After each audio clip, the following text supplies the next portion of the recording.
Na véspera do meu casamento, descobri que meu noivo me traía com a minha melhor amiga.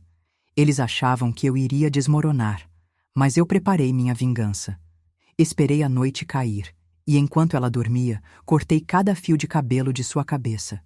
Pela manhã, acordou careca, com apenas um bilhete ao lado. Agora você tem a aparência que merece, sua traidora ridícula. No altar, transformei o que seria meu dia em uma cena de humilhação inesquecível para os dois. Nunca imaginaram que eu me tornaria o pesadelo deles. Mas antes de prosseguirmos, escreva nos comentários: de onde você está assistindo este vídeo?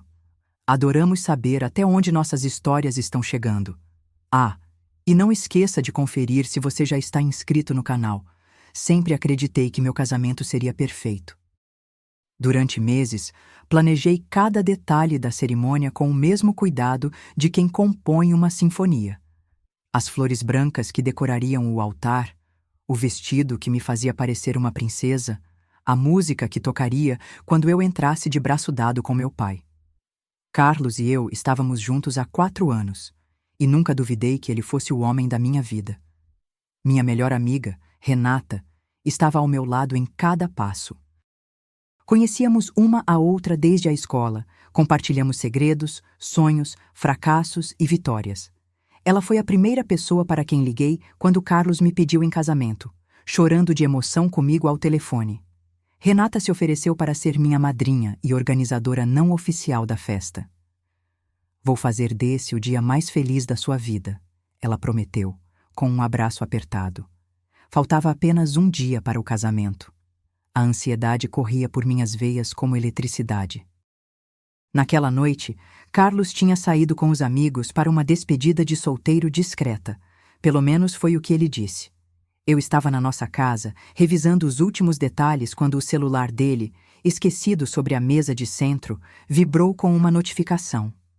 Nunca fui o tipo de pessoa que bisbilhota o celular do parceiro. Confiança sempre foi um pilar fundamental do nosso relacionamento.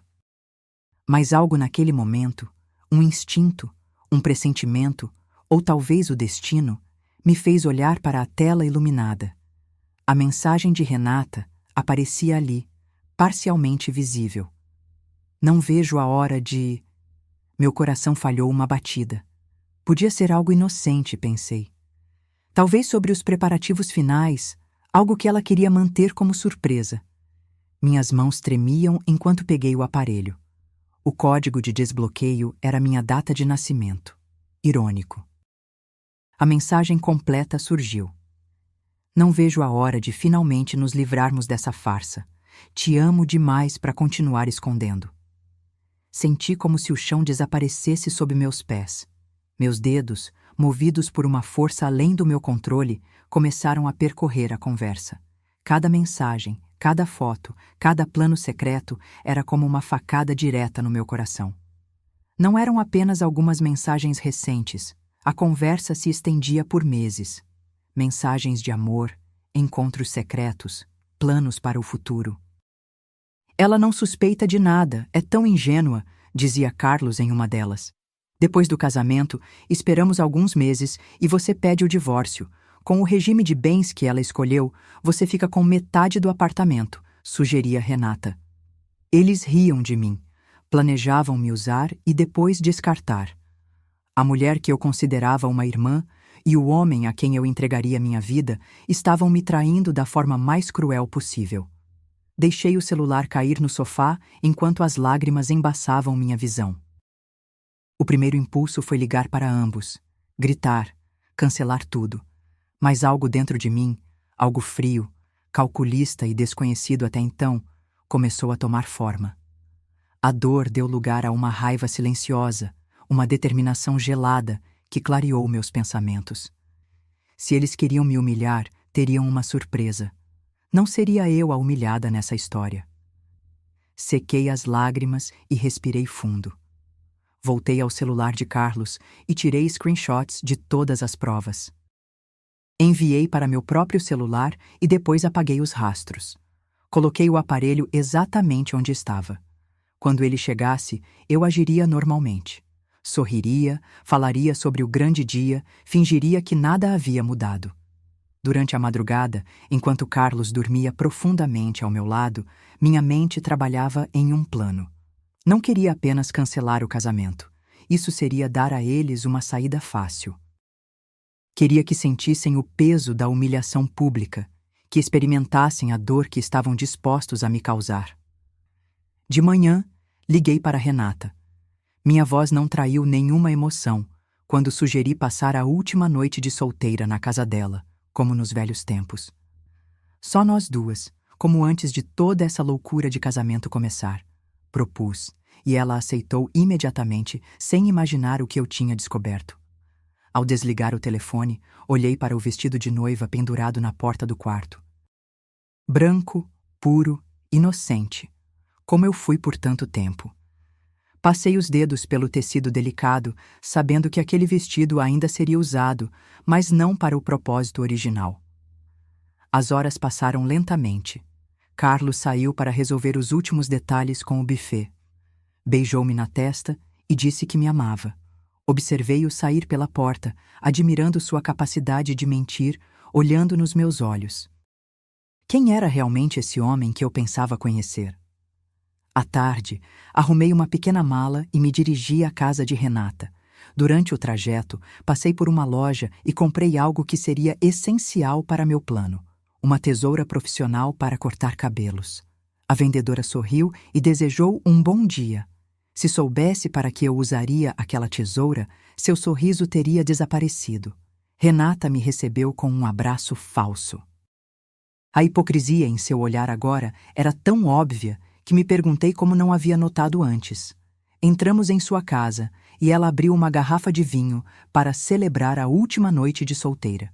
Fingi beber, enquanto ela consumia taça após taça, falando animadamente sobre o casamento, sobre como tudo seria perfeito. Vai ser um dia inesquecível, prometi, segurando a taça entre os dedos. Algo que ninguém jamais esquecerá. Ela não percebeu o brilho determinado nos meus olhos, nem o duplo sentido das minhas palavras.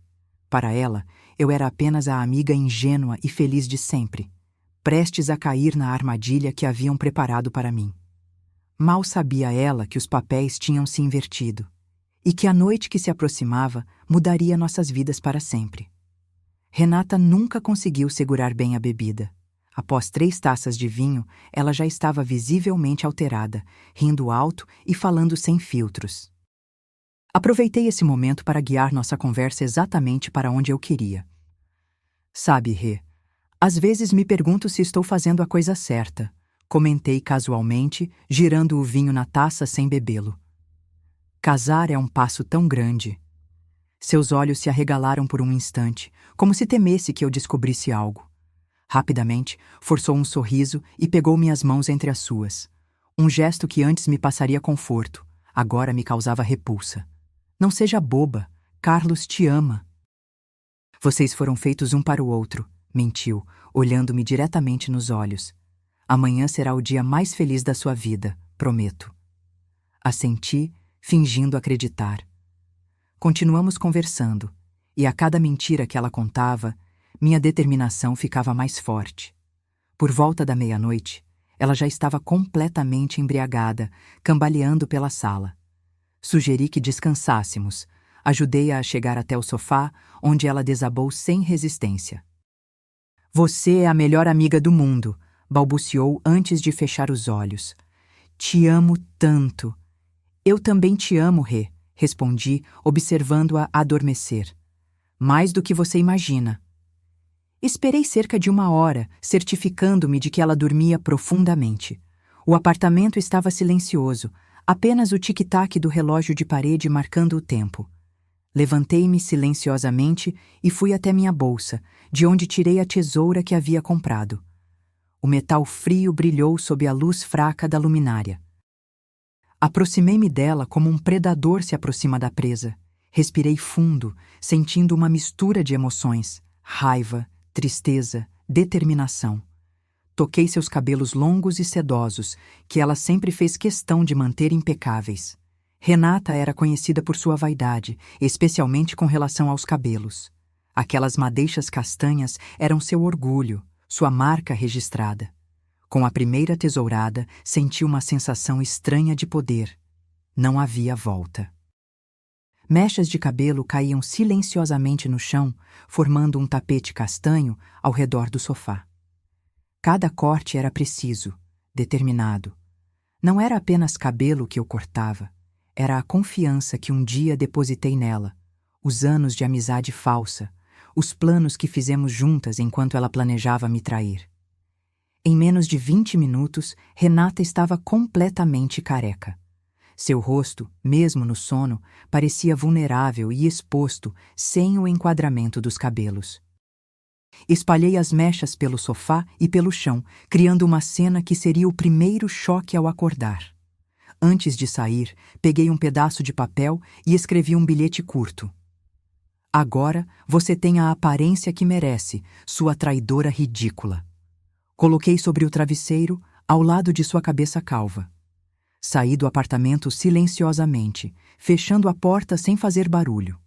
No corredor, encostei-me na parede por um momento, sentindo o coração acelerado. O que eu havia feito era apenas o começo. A verdadeira humilhação viria no dia seguinte, diante de todos. Voltei para casa e passei a noite em claro, organizando as provas da traição, preparando cada detalhe da exposição que faria. As horas passavam lentamente, cada minuto trazendo-me mais perto da vingança final. Pela manhã, comecei a me arrumar para o casamento. Maquiei-me impecavelmente, escondendo as olheiras da noite sem sono. Vesti o vestido branco, deixando que minha mãe e minhas primas me ajudassem com os últimos detalhes. Elas comentavam como eu parecia calma para uma noiva, sem saber o verdadeiro motivo por trás da minha serenidade. "Cadê a Renata?" perguntou minha mãe, estranhando a ausência da madrinha. "Ela deveria estar aqui te ajudando." "Ela vai nos encontrar diretamente na igreja", respondi com um sorriso enigmático. Tinha alguns detalhes finais para resolver. Meu celular não parava de vibrar. Eram mensagens e ligações de Renata, todas ignoradas por mim. Imaginava seu desespero ao acordar, encontrar-se careca e perceber que o casamento estava prestes a acontecer.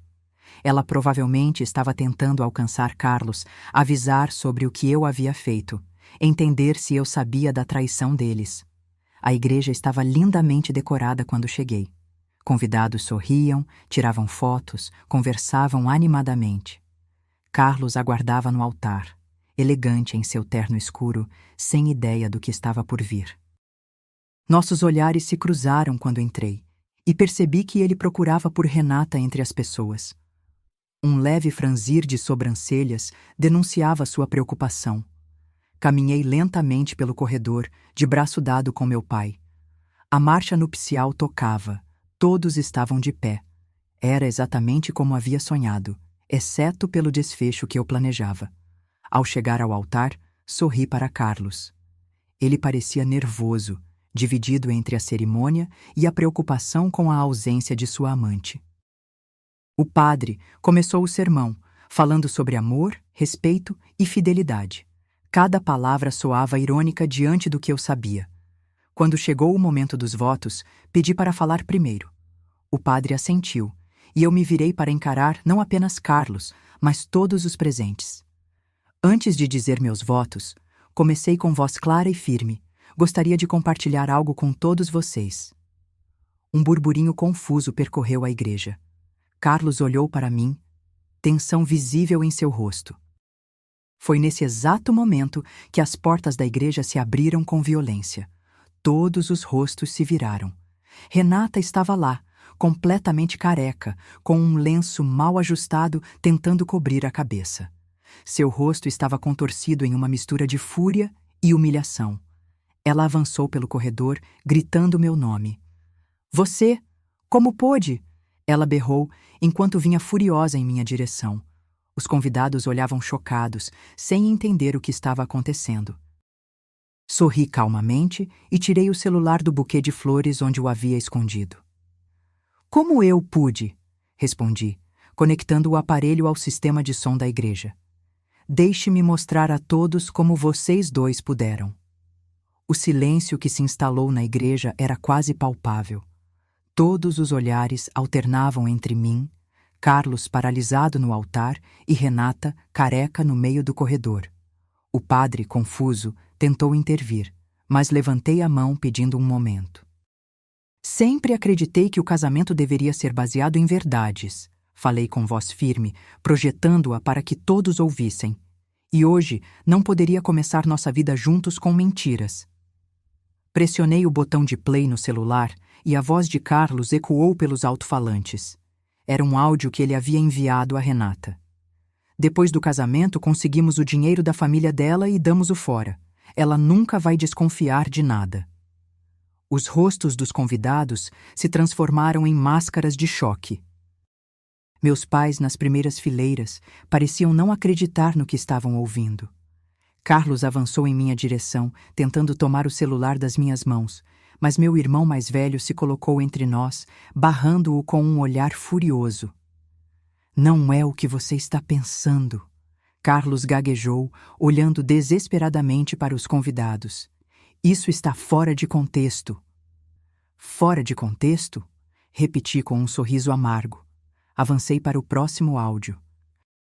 A voz de Renata surgiu, clara e cruel.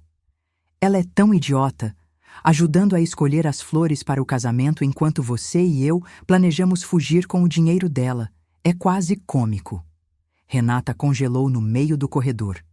Seu rosto, já pálido pela exposição da careca, agora parecia completamente drenado de sangue. Os murmúrios indignados dos convidados cresciam a cada nova revelação. Vocês querem saber por que a madrinha está careca? Perguntei, girando para encarar a multidão.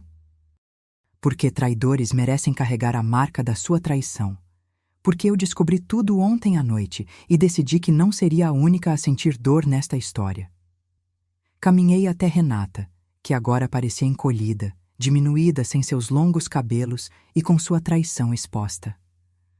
Você dormiu na minha casa inúmeras vezes, disse, minha voz tremendo ligeiramente pela primeira vez. Conhece meus pais, minhas irmãs. Esteve ao meu lado quando perdi minha avó. Como pôde fazer isso comigo? Ela não conseguia me encarar. Lágrimas escorriam por seu rosto enquanto tentava, inutilmente, cobrir a cabeça com o lenço que insistia em escorregar. Vocês planejavam me deixar sem nada, continuei, voltando-me agora para Carlos. Mas saíram desta igreja sem dignidade, sem respeito, sem máscaras para esconder quem realmente são. Puxei o vestido de noiva, rasgando a barra que me atrapalhava os movimentos. Caminhei até o altar e encarei o padre, que parecia tão chocado quanto todos os outros. Obviamente não haverá casamento hoje, declarei. Mas convido a todos para continuarem na festa. Afinal, já está tudo pago e seria um desperdício tanto esforço e dinheiro.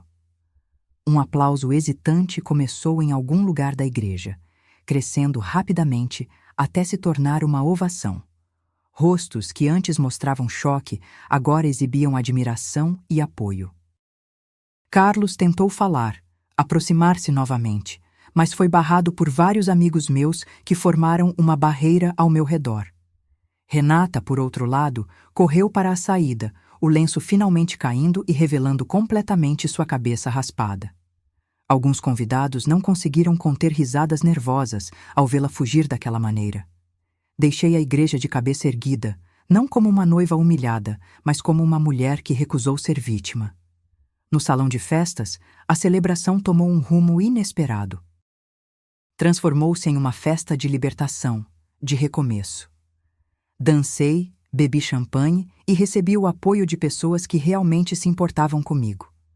Mais tarde naquela noite, sentada em um canto mais calmo do salão, minha mãe se aproximou e sentou-se ao meu lado. Seus olhos estavam vermelhos de chorar, mas havia orgulho em seu olhar. Como você descobriu? Perguntou baixinho, pegando minha mão entre as suas. O celular dele, respondi simplesmente. Esqueceu desbloqueado. E encontrei anos de traição em uma conversa. Ela assentiu lentamente, processando a informação. Eu deveria ter percebido, continuou, a culpa pesando em sua voz. Sempre achei estranho o interesse repentino dela em todos os detalhes do casamento. Não se culpe, interrompi. Eles enganaram a todos nós. A diferença é que eu descobri a tempo. Minha mãe me abraçou forte e deixei-me ser envolvida por seu carinho, permitindo que as lágrimas finalmente corressem livres. Não eram mais lágrimas de raiva ou humilhação, mas de alívio. Havia escapado de uma vida de mentiras. Naquela noite, ao voltar para casa, não mais a casa que dividia com Carlos, mas a casa dos meus pais, onde passaria alguns dias até reorganizar minha vida, senti uma estranha sensação de paz. Olhei para o céu estrelado e respirei fundo. A dor ainda estava lá, a traição ainda queimava, mas havia algo mais forte. A certeza de que eu havia assumido o controle da minha própria história. Não seria definida pelos atos cruéis de outras pessoas, mas pela força com que respondi a eles. Tirei o vestido de noiva e guardei-o cuidadosamente. Não como uma lembrança amarga, mas como um símbolo da minha força. Um dia, talvez, contaria essa história para alguém que realmente merecesse minha confiança e amor. Naquela noite, adormeci com a certeza de que, embora o caminho à frente fosse incerto, eu tinha a coragem necessária para percorrê-lo. E isso, por si só, já era uma vitória. Nas semanas que se seguiram ao não casamento, como passei a chamar o evento, minha vida transformou-se em um turbilhão. A história se espalhou rapidamente pela cidade. É claro que um escândalo daquela magnitude não ficaria contido entre as paredes da igreja. Onde quer que eu fosse, percebia olhares, sussurros, pessoas que interrompiam suas conversas quando eu me aproximava. No início, isso me incomodava profundamente. Sentia-me exposta, como se tivesse perdido minha privacidade junto com o relacionamento. Mas aos poucos, notei algo curioso. A maioria daqueles olhares não era de julgamento, mas de admiração. Mulheres que eu mal conhecia vinham até mim para dizer como eu havia sido corajosa, como gostariam de ter tido a mesma força em situações semelhantes. Você se tornou um símbolo, disse minha irmã mais nova, enquanto tomávamos café em uma manhã de domingo. Um símbolo de que ninguém precisa aceitar ser enganada. Ri, desconfortável com a ideia. Nunca planejei ser um símbolo de nada. Apenas quis justiça para mim mesma. Carlos tentou me contatar inúmeras vezes nas primeiras semanas. Mensagens, e-mails, até mesmo cartas manuscritas enviadas à casa dos meus pais. Em todas, alegava arrependimento, dizia que tinha sido manipulado por Renata, que o que sentiu por mim era real. Não respondi a nenhuma. Algumas nem mesmo abri. O tempo para palavras havia passado. Quanto a Renata, soube por conhecidos em comum que ela havia se mudado para outra cidade. Aparentemente, não conseguiu lidar com a humilhação pública. Seus cabelos levariam meses para crescer novamente, e cada olhar no espelho seria uma lembrança do que fizera. Parte de mim sentia uma pontada de remorso pela violência do meu ato. Cortar os cabelos de alguém à força não era algo do qual me orgulhava. Mas outra parte, a que ainda doía com a traição, considerava um preço pequeno a pagar pela dor que ela havia me causado. 3 meses depois do incidente, decidi que era hora de recomeçar verdadeiramente. Vendi o apartamento que havia comprado com Carlos, felizmente meu nome estava no contrato e consegui provar que a maior parte do pagamento viera dos meus recursos. Com o dinheiro, aluguei um pequeno estúdio no centro da cidade e me matriculei em um curso de fotografia, uma paixão que havia abandonado nos últimos anos do relacionamento. Foi na aula de fotografia que conheci Mariana. Ela era assistente do professor, alguns anos mais velha que eu, com um sorriso fácil e olhos que pareciam enxergar além das aparências. Durante uma atividade em que precisávamos fotografar retratos uns dos outros, caímos na mesma dupla. "Relaxe", ela disse, ajustando a câmera. A melhor foto é aquela em que a pessoa não está tentando parecer outra pessoa. Algo naquelas palavras tocou fundo em mim. Durante quanto tempo eu havia tentado ser quem Carlos e Renata esperavam que eu fosse? Quanto de mim mesma havia se perdido na tentativa de agradar pessoas que, no fim, nunca valorizaram minha autenticidade? Mariana e eu nos tornamos amigas rapidamente. Ela não conhecia minha história. Havia se mudado recentemente para a cidade, e isso foi refrescante. Com ela, eu podia ser apenas eu, sem o peso do escândalo, sem o rótulo de a noiva vingativa que alguns haviam me atribuído. Numa noite, depois de uma aula particularmente intensa, fomos a um bar próximo à escola. Após algumas taças de vinho, acabei contando toda a história. Esperei ver o mesmo olhar de choque que havia me acostumado a receber, mas Mariana apenas assentiu pensativamente. Sabe o que mais me impressiona? Ela disse finalmente. Não foi o ato em si, mas sua capacidade de agir com tanta clareza em um momento de tanta dor. Muita gente teria desmoronado. Eu desmoronei depois, confessei. Quando a adrenalina passou, chorei por dias. É claro que sim, ela sorriu, tocando levemente minha mão. Você é humana. Dor exige luto. Mas você não permitiu que o luto viesse antes da justiça. Isso é raro. Naquela noite, caminhando para casa sob o céu estrelado, refleti sobre as palavras de Mariana. A verdade é que eu havia mudado fundamentalmente desde aquela noite em que descobri a traição. Não era apenas a desconfiança, embora sim, agora eu tivesse mais dificuldade em confiar nas pessoas. Era algo mais profundo. Eu havia descoberto uma força que não sabia possuir. 6 meses após o não casamento, recebi um convite inesperado.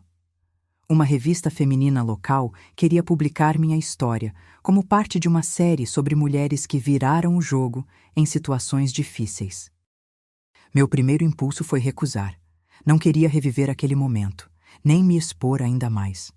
Mas depois de conversar com Mariana e minha família, percebi que compartilhar minha experiência poderia ajudar outras mulheres em situações semelhantes. Não para incentivá-las a cortar o cabelo de suas rivais, é claro, mas para mostrar que é possível reagir à altura quando alguém tenta nos diminuir. A matéria foi publicada em uma edição especial da revista. A foto que ilustrava o artigo, tirada por Mariana, mostrava-me olhando diretamente para a câmera, sem sorrir, mas com uma expressão serena e determinada. Os olhos, que antes mostravam a inocência de quem confia cegamente, agora revelavam a sabedoria de quem aprendeu a confiar com discernimento. As repercussões do artigo foram surpreendentes. Recebi dezenas de mensagens de mulheres contando suas próprias histórias de traição e superação. Algumas perguntavam se eu não me arrependia da vingança, se não teria sido melhor simplesmente seguir em frente. A verdade é que não me arrependo. Não do ato em si, embora talvez pudesse ter escolhido um caminho menos drástico. O que importa é que me recusei a ser a vítima silenciosa da história deles. Transformei minha dor em ação, minha humilhação em poder. 1 ano depois do dia que deveria ter sido meu casamento, organizei uma pequena celebração em meu novo apartamento. Convidei apenas pessoas que realmente importavam, minha família, alguns amigos verdadeiros, Mariana, que agora era mais que uma amiga. Chamei de festa de não aniversário de casamento. Durante o brinde, olhei ao redor e vi rostos que me amavam genuinamente. Pessoas que estavam ali não por interesse ou conveniência, mas porque se importavam. E percebi que, ironicamente, devia agradecer a Carlos e Renata. Sem a traição deles, talvez eu nunca tivesse descoberto minha própria força, nunca tivesse aprendido a valorizar relacionamentos verdadeiros, nunca tivesse encontrado esse novo caminho. A vida que construímos após as ruínas. Brindei, erguendo minha taça. E as pessoas que nos ajudam a reconstruir. Naquela noite, observando a lua pela janela do meu quarto, pensei em como a vida é feita de ciclos. Fins que são começos, dores que são lições, traições que são libertações. A menina ingênua que confiava cegamente não existia mais. Em seu lugar estava uma mulher que aprendeu que confiar não significa abdicar do discernimento, que amar não significa aceitar menos do que merece, que perdoar não significa permitir que a machuquem novamente. E essa mulher, com todas as suas cicatrizes e aprendizados, estava finalmente em paz consigo mesma. Agora, se você gostou dessa história, já clica nesse próximo vídeo que está aparecendo na tela, porque nele há história de traição e reviravolta como você nunca viu antes.